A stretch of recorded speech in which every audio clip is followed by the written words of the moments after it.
Hi, this is Chris Morgan. You're listening to The Wild on KUOW. Over the next hour, we're going to be playing past episodes from our podcast. And today, it's all about the power of spending time out in nature, what it does for your mind and body. It feels like a topic that comes up a lot these days as so many people are looking for ways to clear the mind in our busy world. And wow, I think part of it is because we've all been through a lot since this podcast episode was released in 2019. A devastating global pandemic halted all of us. COVID seemed to unearth and accelerate the need for a bit of nature for so many people. I feel very fortunate. I love wild places and I spend a lot of time in them, but it doesn't have to be wilderness, as we'll hear. Sometimes just sitting under a tree is enough to reap the benefits of time outdoors. So this episode is all about disengaging and going out into natural spaces. I join a therapist, a forest therapist, and I have a conversation with Florence Williams, who wrote the book The Nature Fix. It's a fascinating conversation, and actually I think about it all the time when I'm out in the woods. But I also think that we've got to be mindful of not completely tuning out. You know, there's a world around each of us with humans in it. And there's always a lot of important stuff going on for us to be aware of. A tricky balance sometimes, right? Ironically, I like to think that quiet time in nature helps to remind us that connecting with other people is very important and also good for your health. I always tell my grown kids, don't forget, smile at strangers. A note about this episode, the original version of the podcast included a quote from John Muir. We decided to remove it after learning about his past racist statements against Indigenous and black people. So let's head out to a place outdoors near my home in Bellingham, Washington. I'm in this little patch of forest near my house, and I come out here quite a bit to hike and relax and just think, kind of recalibrate. And recently I've been thinking a lot about this magazine article I read in a doctor's office. It was about 6 years ago. I was bored in the waiting room, and so I picked up a magazine. And the article, it was titled, "Take 2 hours of pine forest and call me in the morning." And it was all about why we should be spending time in nature. And, you know, it was a long article, and I couldn't wait to get out of my appointment to finish reading it, which I did. And I sat there for an extra 45 minutes. And I've been thinking about that article ever since. Because, you know, when you're out in the woods or walking along a beach and you feel healthier and happier and more content, even maybe more alert and more alive. And I'd always wondered, why is that? I knew I felt better in the woods, but this article was suddenly telling me why. It highlighted the benefits of nature backed up by scientific proof. Nature can lower your blood pressure, reduce depression, help you sleep, and may even help fight cancer. From KUOW in Seattle, I'm Chris Morgan. Welcome to The Wild.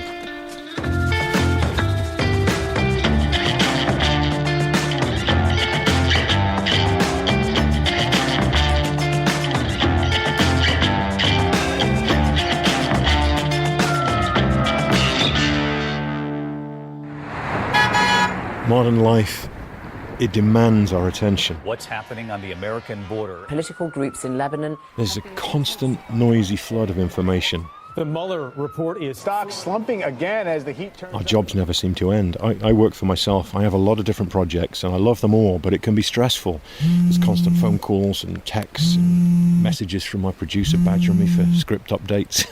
And even life outside of work seems to be more hectic these days. It can all be too much sometimes, you know, the noise in our lives. So that's why I come to this place a lot, my forest. It's only about a 15-minute drive from my office.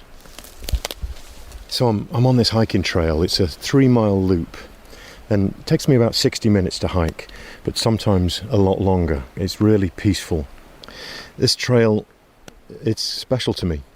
It's my escape from everything and everybody that demands my time. My mates sometimes ask me if they can join me, and I say, nope, sorry, this is where I get into the zone. Even my producer's only here because he's the guy with the microphone, right, Matt? He nods. That article, the one I read in the doctor's office, was a total page-turner.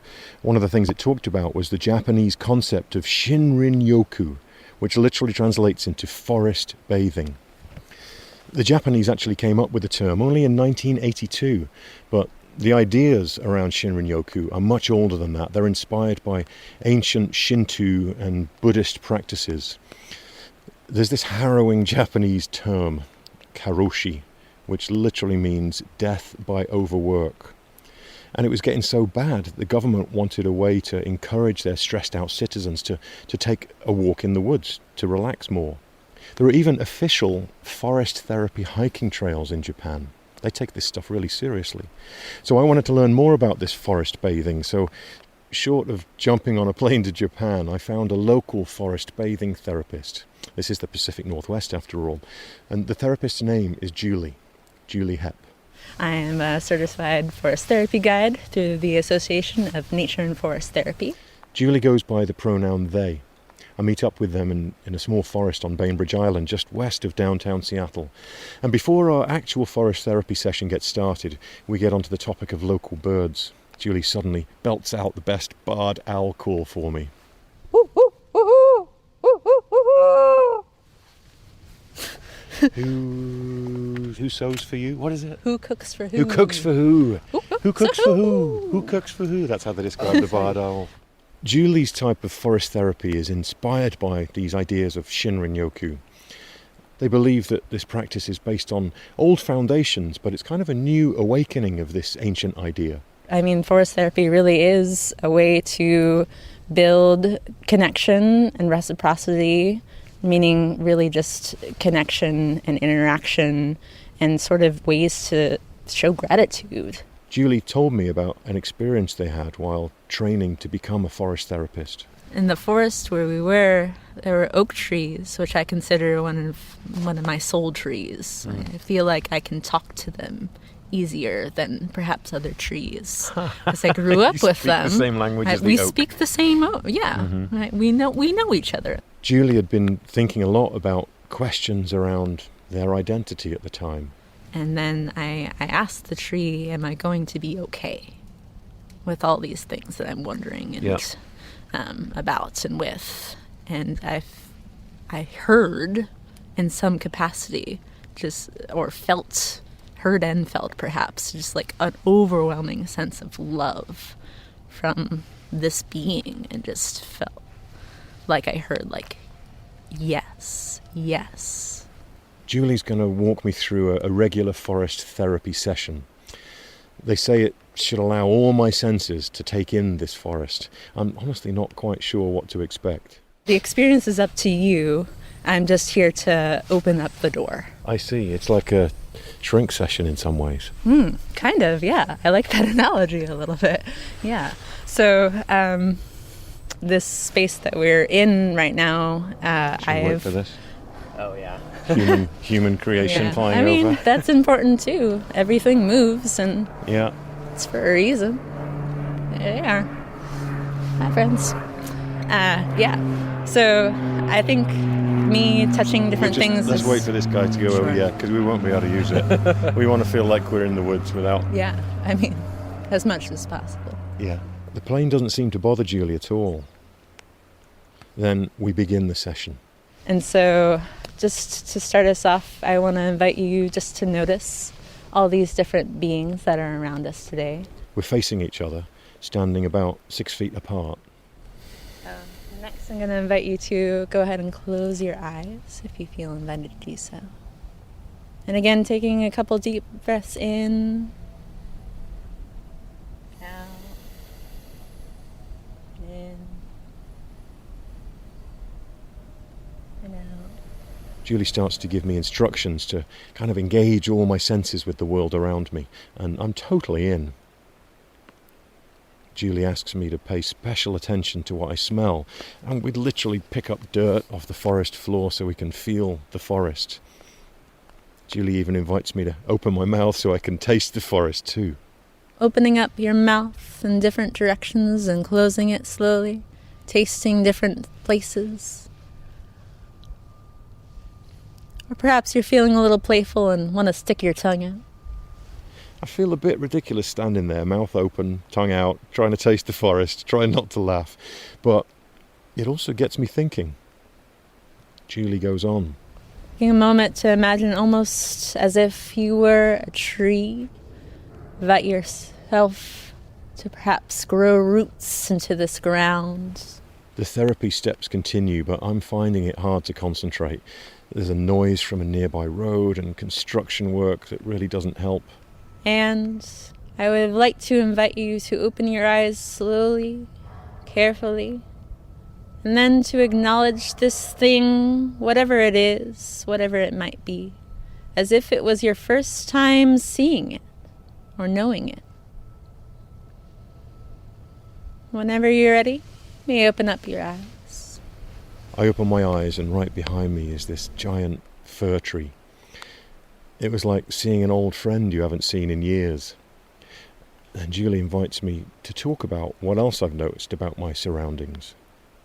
I'm noticing how loud human beings are and how I'm trying to block it out. And I was drawn to that direction over there because it was away from the sounds of people and it was nice, it was calming. Never turn off the human noise. That's okay. That's something you've made me think about. I have a hard time with that. It kind of, it ruins it whenever I go into the woods. I want somewhere silent, away from any human sound, even a dog barking that we could hear there. And you've made me think differently about it. And immediately, as soon as we're on this trail, you were like, no, that's part of it. Even a plane flying over, it's part of it. They're other beings, right? Mm-hmm. So true. It's a different way of looking at it. Yeah. Welcome to forest therapy. So interesting to see it in practice. Experiencing this with Julie was definitely one way of approaching time of nature. It gave me some things to think about. Even though it was a little bit sedentary for me, it's almost like becoming a kid again. Being in and around nature gives us that sense of wonder.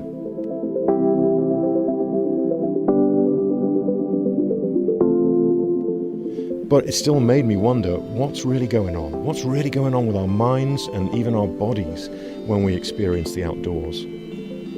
We'll look at scientific evidence that shows time spent in nature can actually physically improve your health in some pretty incredible ways. We'll get into that after the break.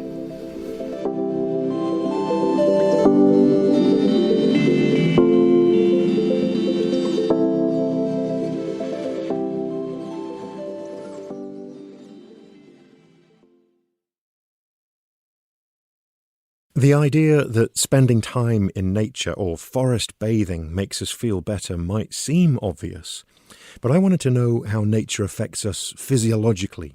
What is exposure to nature doing to us on a cellular level? I kept thinking about that Outside magazine article, the one I read so many years ago in my doctor's waiting room, and it turns out the author, Florence Williams, has expanded that article into a book. It's called The Nature Fix. So I decided to get in touch with her.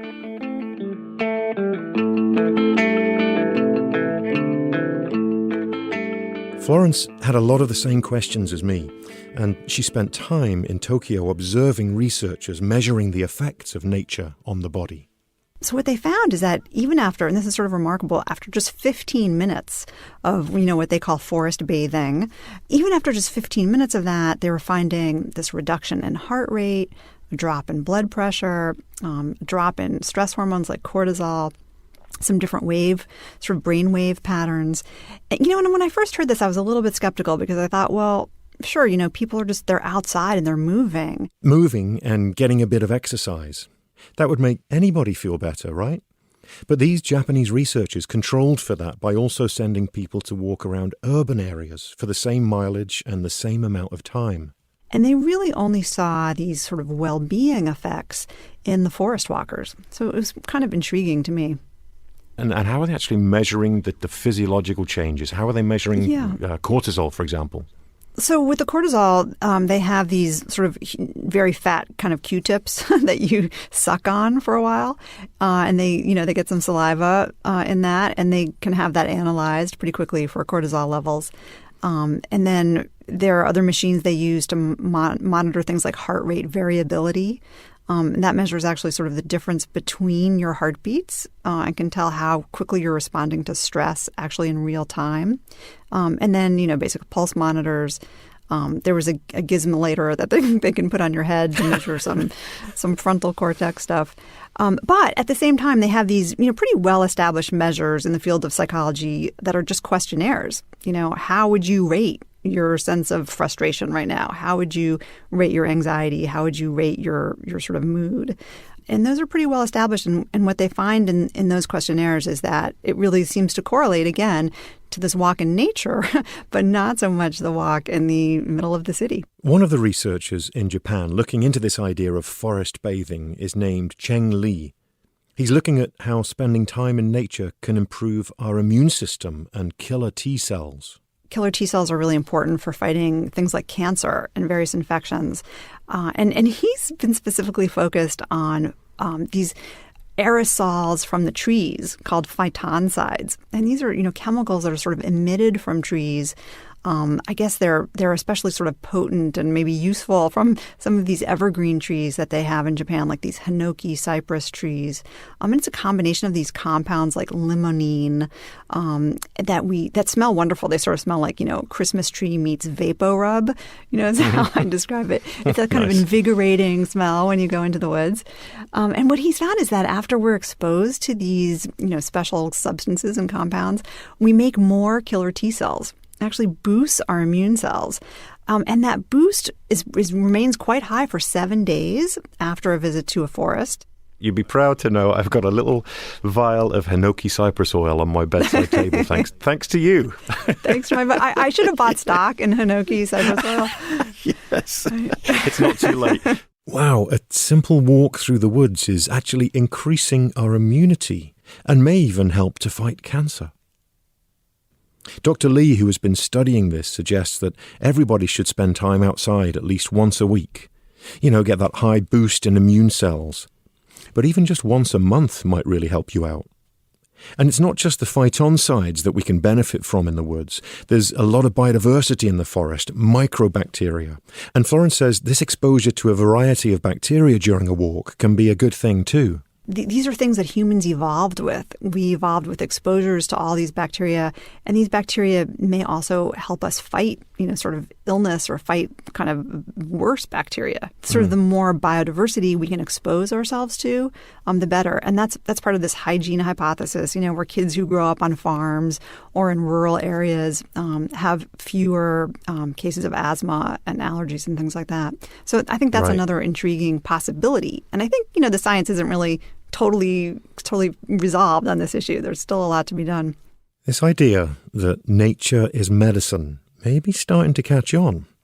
A few doctors, both in Japan and America, have already started to prescribe patients nature and time outside. And the research doesn't just stop at improving the health of our physical bodies. Nature can actually help us get along better. It can make us better people. So there's been some really interesting new work on the science of awe, A-W-E, awe, and that when we're in the presence of something sort of beautiful and mysterious, like an incredible sunset, looking at a mountaintop, or even just something as simple as, a butterfly kind of surprising us, right, in our path, it pulls us out of our own heads and makes us feel like we're part of something larger, which, seems like a sort of obvious thing to say. But it turns out that concept of being pulled out of ourselves is really, really important to our sense of well-being and to our psychology. And if you think about it, it's not something that we really experience very often in these lives, where we live sort of isolated and indoors.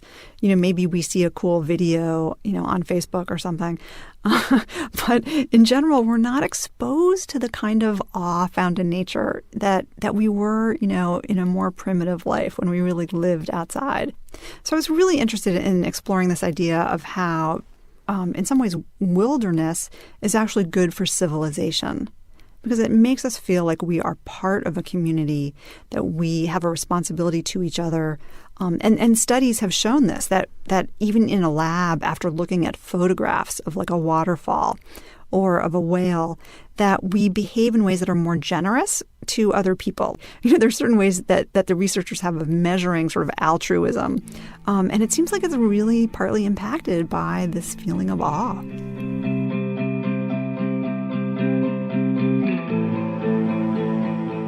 After my conversation with Florence Williams, I have a greater appreciation for Julie Hepp, the forest bather. Maybe smelling the dirt and tasting the forest isn't such a crazy idea. And for Julie, spending time in nature is a religious experience. And I feel like the forest is my church in a little bit of a way. I come here to, pay honor or worship, whatever you want to call it, the beings that are there, and commune with them and learn with them. I feel like that's sort of a religious practice. I can relate to that. Yeah. I have a forest that I go on regularly near home, and that's the way I feel about it. It's my cathedral I'm walking into.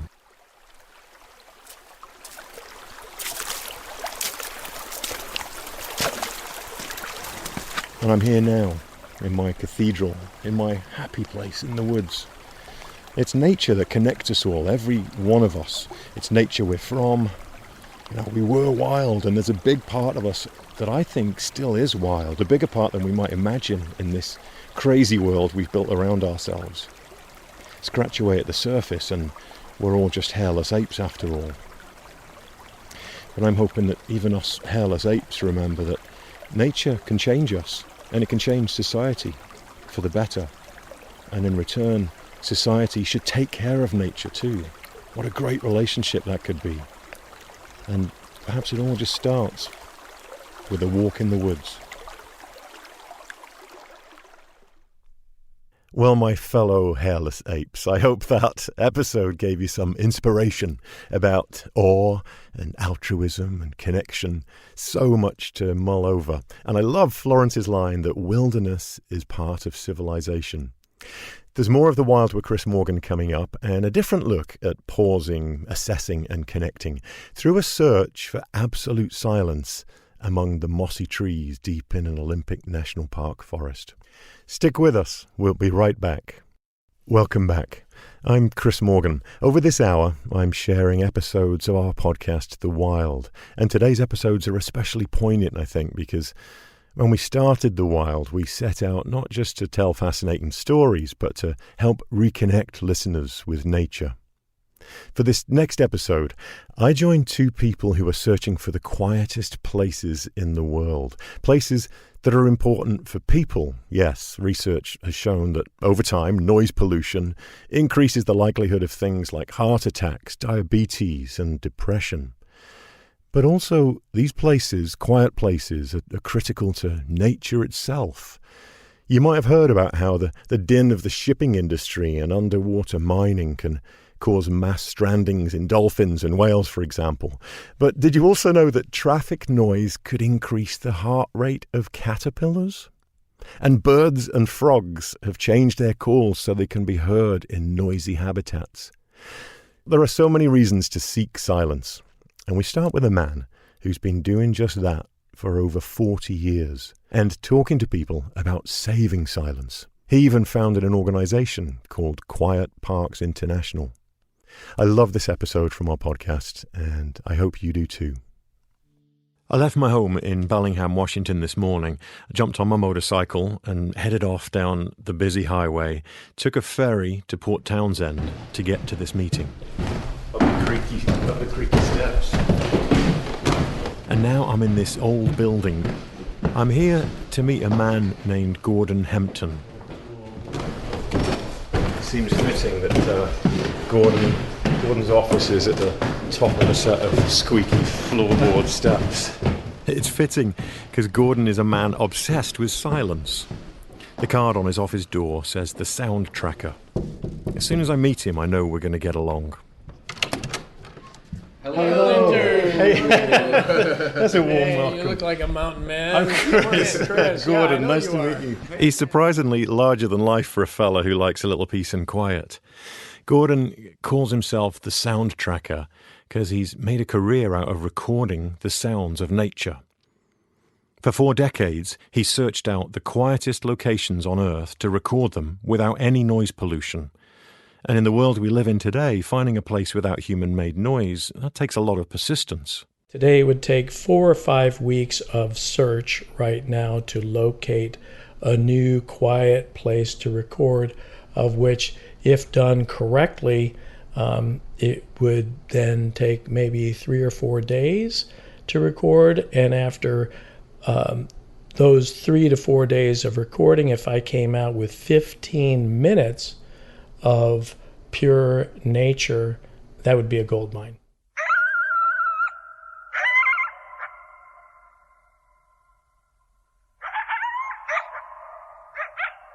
That's a pack of coyotes, one of Gordon's favorite recordings.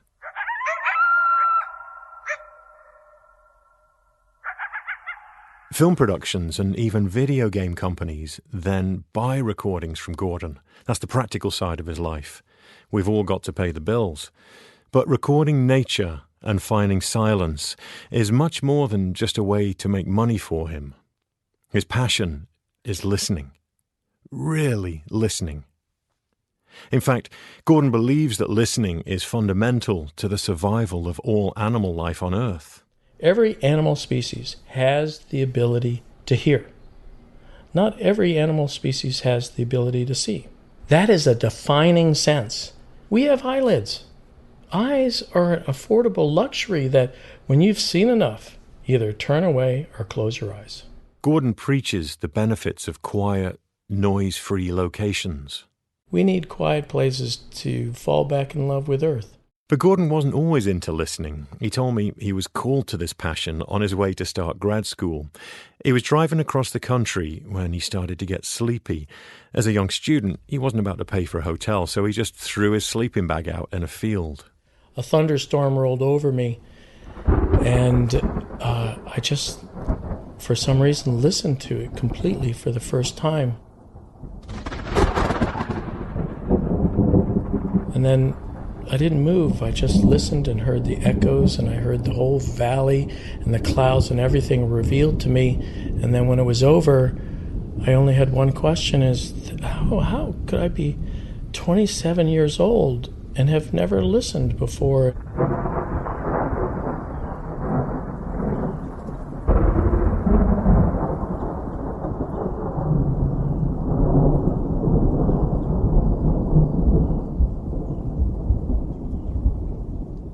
Gordon dropped out of school and started working as a bike messenger in Seattle. He'd make trips out to the forest and mountains to record, and slowly he built up his reputation and his career. He's now travelled the world recording sound. He even won an Emmy for his work. Now Gordon is in his 60s, and he's become an advocate for quiet places.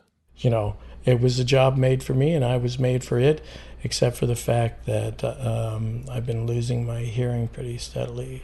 And how has that felt? Just give me a moment.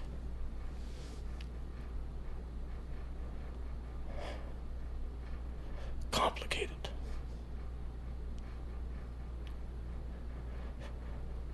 It's hard to breathe. Because there's so much history, not only in just the shock of losing my hearing, but all the changes of life. But also, Chris, there's immense love and gratitude. Because I would probably still be working alone today if I didn't lose my hearing. It amazes me how people can see a silver lining sometimes. This silver lining came in the form of a tall, energetic 24-year-old named Matt Mickelson. Matt was an audio engineering student in upstate New York when a friend told him about Gordon's work, and he was instantly curious, so Matt decided to send Gordon an email. And I said, "Hey, what you do sounds really cool. I'd love to hear more about it." And he responded. Gordon went out on a limb and invited Matt out to Washington State to meet. And now they've been working together for 6 years as partners in this work. Matt has long hair and a beard that give him kind of a Viking look. It's easy to see how Gordon fell for his energy. but it goes way beyond that. Gordon refers to Matt as his hearing aid.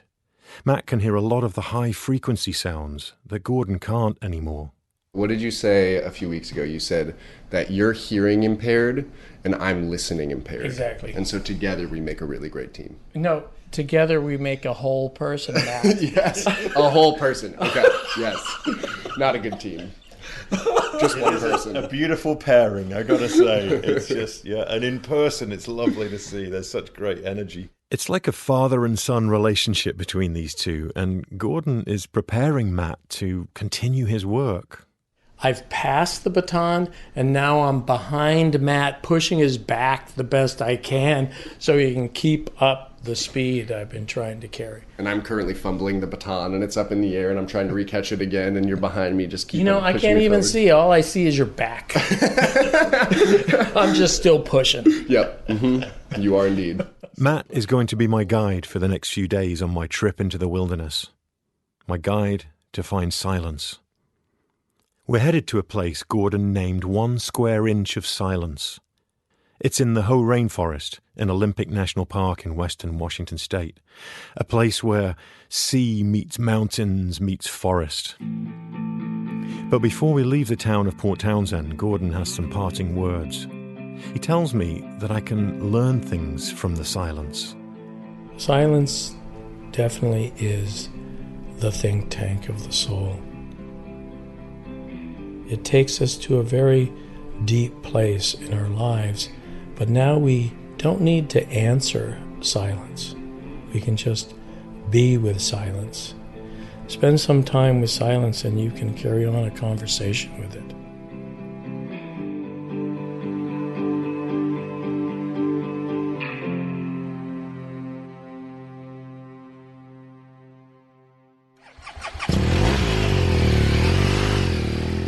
So much noise is about humans getting from A to B. Transportation. We're a loud species. And Gordon and Matt have rules for what qualifies as a quiet place. The place has to be free of noise for 15 minutes. And that 15-minute window has to occur in a certain period of time. That period starts 1 hour before sunrise and ends 2 hours after sunset. 15 minutes of silence over the course of a whole day doesn't sound that hard to find. But there are only about a dozen places in the lower 48 that meet that standard. It's very uncommon to find places that are far away from roads. Like even more than a quarter mile away from a road is really special. And like the places that we're going in 1 Square Inch of Silence is the road that leads to it is 20 miles long, kind of off the highway, and then we're going to hike 3 to 5 miles in, so we're going to be miles away from the nearest road, which is really a unique perspective. So then we're cutting out road noise, and the only thing we have to worry about is air traffic. So we'll hear some air traffic, but we won't hear any road noise, which is really amazing. Our destination, 1 Square Inch of Silence. That might sound strange, kind of small, but that's part of Gordon's strategy. In order to keep this 1 square inch silent, you really have to keep noise pollution away for miles in all directions. So if you preserve this 1 square inch, you're actually creating a much bigger area of silence, all radiating from this one spot. I'm anxious to get to the forest, but Matt wants me to hear something else first. All right, let's go. He takes me to the beach. Rialto Beach. It's stunning. It stretches for miles. It's a pretty wild scene jumbled with giant logs that have been thrashed by the waves. Matt starts setting up a crazy-looking microphone. And so you can see, as I pull back the cover here, there's 8 microphones in this array. He sets it up on a tripod on the beach. Okay, tell me what's happening here. Yeah, so essentially I just want you to be able to listen to how sensitive this microphone is. He's also got one of those fluffy wind coverings on it, so it looks like a giant skunk or something. And then he hands me the headphones. Mm-hmm. So here you go. And if it's too loud or anything, let me know. Can I wait for a wave? Absolutely. Hey, listen for a while.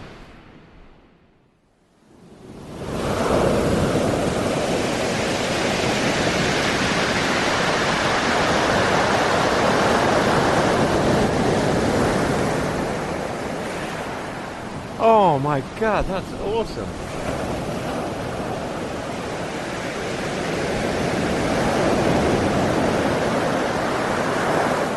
our brains do an amazing job of like masking different sounds and kind of affecting our hearing.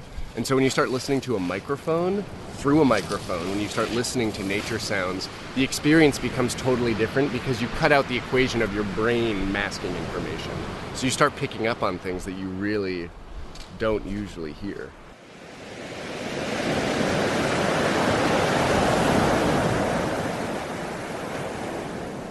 Wow, it's almost like you've never heard a wave before. That's exactly how I feel. And that feeling doesn't go away. You know, for me, every time I start to listen through a microphone, I feel like I've never heard that sound before.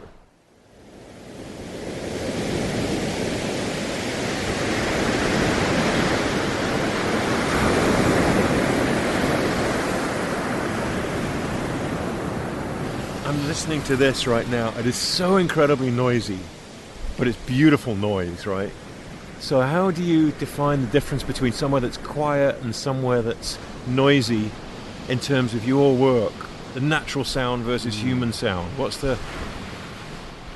Because, I mean, some people might think that we're trying to go and find silence, and it's definitely not silent here. Yeah. What's the difference? Yeah, so we talk about natural silence. We're going to talk about natural silence a lot. And natural silence doesn't mean quiet. Quiet and natural silence are two different things. Natural silence means the lack of noise pollution. Whereas when you talk about quiet or silence, we're talking about a lack of sound. And when you say it's so noisy, it's so loud is kind of what you mean. It's a whole vocabulary you've got to be careful with. Yeah, because it becomes very confusing very quickly when you're talking with people. But sound and noise, for me the difference is that noise is undesirable. Sound is desirable.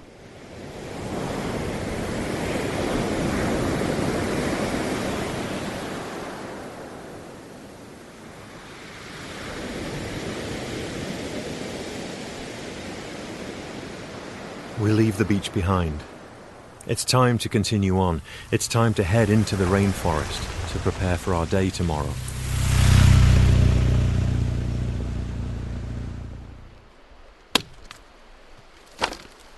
We're settled at camp, just inside the national park. The tents are set up now, and we're right by this beautiful creek, and there's some smaller mountains all around with deep green forest, and every mile is getting kind of quieter, getting closer to the silence that we're looking for. So we're going to go in even deeper tomorrow on foot, and I can't wait.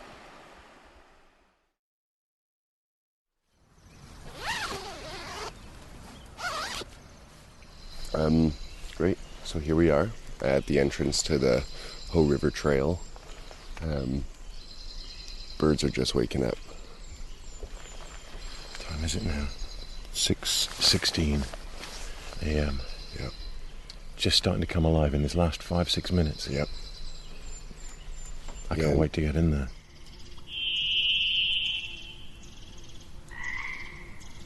We head off down the trail, and the birdsong just comes alive.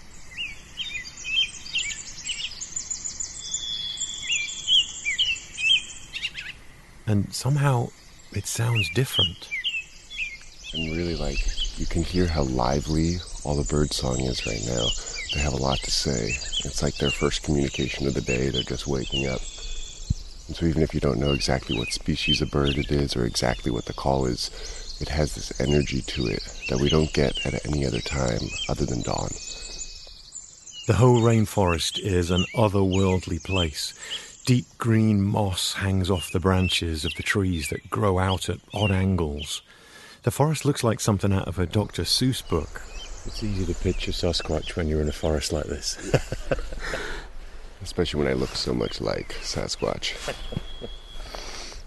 Just then, a tiny wren flies down and lands on a branch about 3 feet away from us and just lets it all out.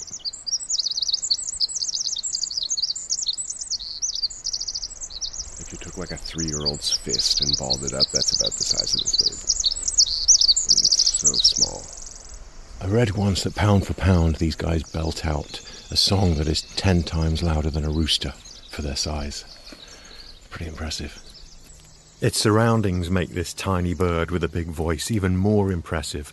Giant Sitka spruce trees that are over 800 years old and 7 feet thick. succulent ferns and huge big leaf maples. Picture yourself walking into Jurassic Park. The place is just dripping with prehistoric life. These ferns and trees are found in fossils, the same fossils as dinosaurs. But even this deep in the forest, we still aren't clear of human-made noise. Underneath the singing birds and drizzle of rain, we can still hear a hum coming from the visitor centre half a mile away. So we're out of sight of the visitor center, but you can still hear that hum if you listen. Very faintly. So that'll kind of gauge our distance from the last noise pollution that enters this place that's kind of permanently here. So let's get away from it.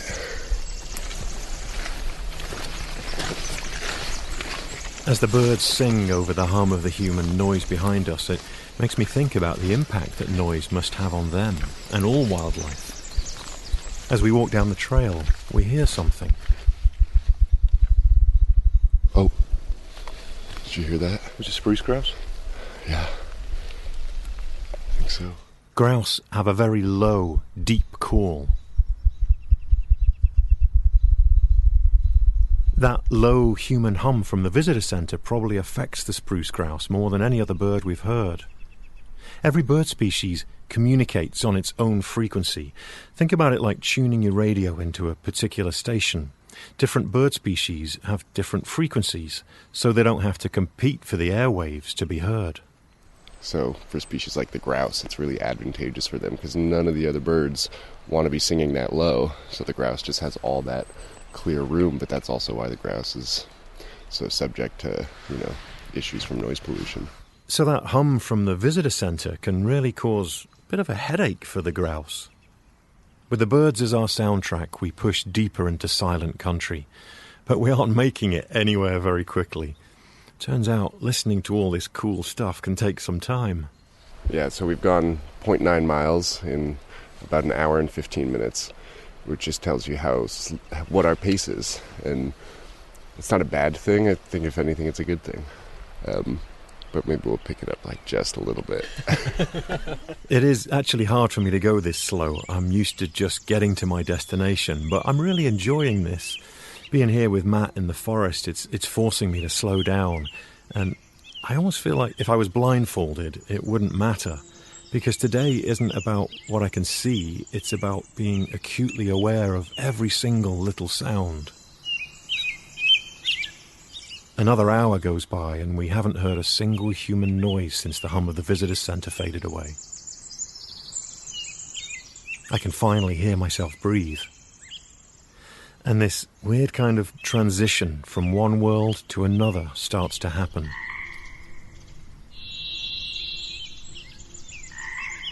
We come around a slow bend in the trail and Matt stops and kind of gestures at something with this proud smile. In front of us, about 20 yards away, is a big tree whose trunk makes a hole like a big pair of bow legs. Wow. Yeah. What an entryway. It really is. Where do you go in? Where do you think you go Through in? that? No. It's like too good to be true. Oh my God, that is magic. Yeah. He points to the hole in the tree. This is the entrance. The entrance to 1 square inch of silence. First, I think it's worth acknowledging that we're on the ancestral land of the Ho tribe. And they've used this area for as long as we have record of, to gather and to hunt, to fish salmon. And they've been amazing stewards of the land. Before we step through the magic portal, Matt tells us the most important rule. No talking. And feel free to do whatever feels good. If you want to lay down, close your eyes. If you want to sit on a log, if you want to stand, whatever you feel like doing. Obviously, we should make sure our cell phones are silenced. We don't have beeping stuff. We take off our packs and Matt steps through the tree. I follow behind him, big smile on my face. I can't quite believe I've been sucked into this. I feel like a giddy 8-year-old stepping into Narnia. I come out the other side of the tree and step carefully around twigs and branches so I don't make a noise. And 2 or 3 minutes later, we arrive. Silence. I settle in, sitting on the moss where I can lean against a huge old tree that's lying on the ground. It looks like it's been there 1,000 years. I'm completely in the mode now. I clear my mind and I pretend that I'm here in this very spot 10,000 years ago. And I'm gone. For the next hour, I tune into every living sound.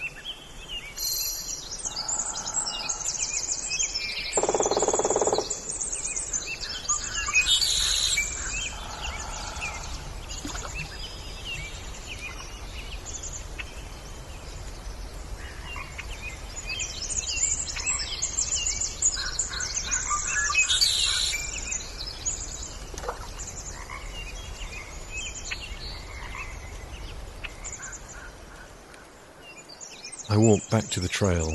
Makes me really aware that I'm now on a return journey, leaving this silent place that nature has preserved. And it seemed right to leave it to the birds and other wildlife. I step back through the tree. It's got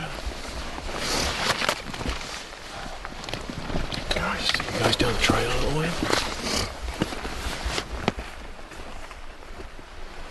Where's he going? You said he'll see us down the trail a little ways. The first words are always the hardest when you come out of a place like that. And I've always noticed that it's so hard to then kind of break that silence and come out of that place. It really seems like Chris came out very overwhelmed, and not necessarily in a bad way. I mean, we'll find out more, but it's not uncommon for that to be the reaction, where it's like, I can't really talk right now. I just need to sit with this, and yeah, it's really powerful.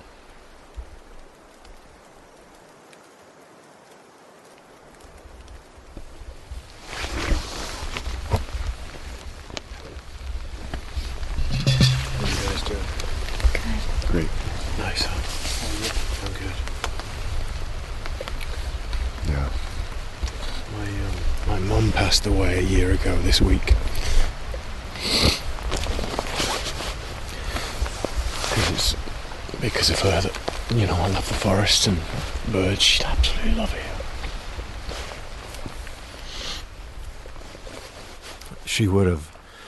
My mum would have loved this place, like all of us. The silence of the wild is something perhaps we all need once in a while.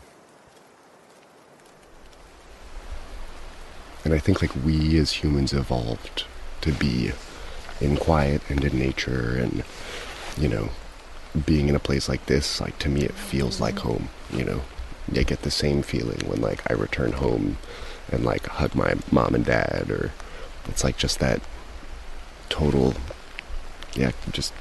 contentness, like nothing is really wrong in a way, or the things that are wrong they're okay, they're solvable. Everything is okay. Everything is okay. Nature's way of reminding us that maybe silence is the think tank of the soul.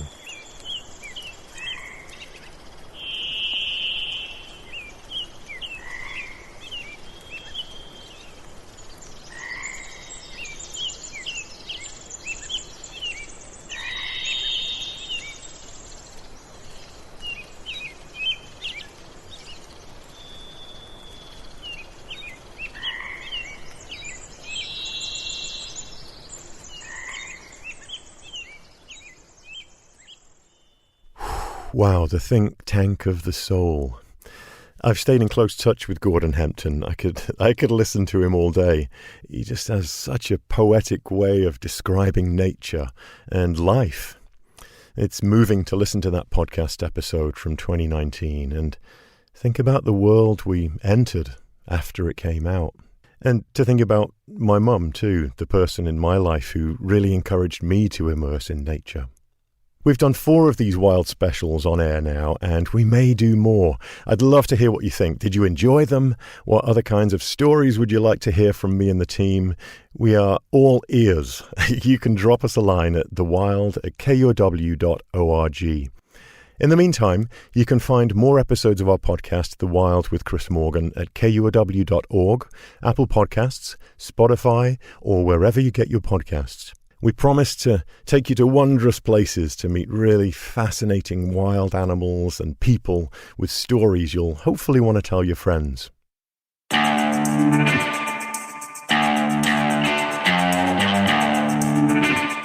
The Wild is a production of KUOW in Seattle and me, Chris Morgan, with support from Wildlife Media.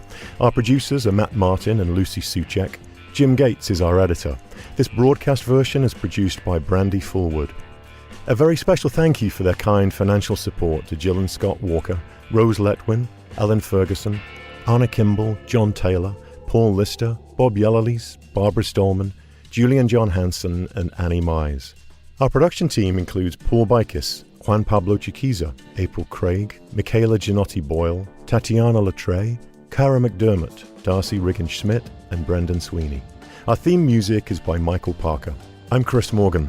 Take good care of yourselves and each other and nature, our life support system. Thanks so much for listening.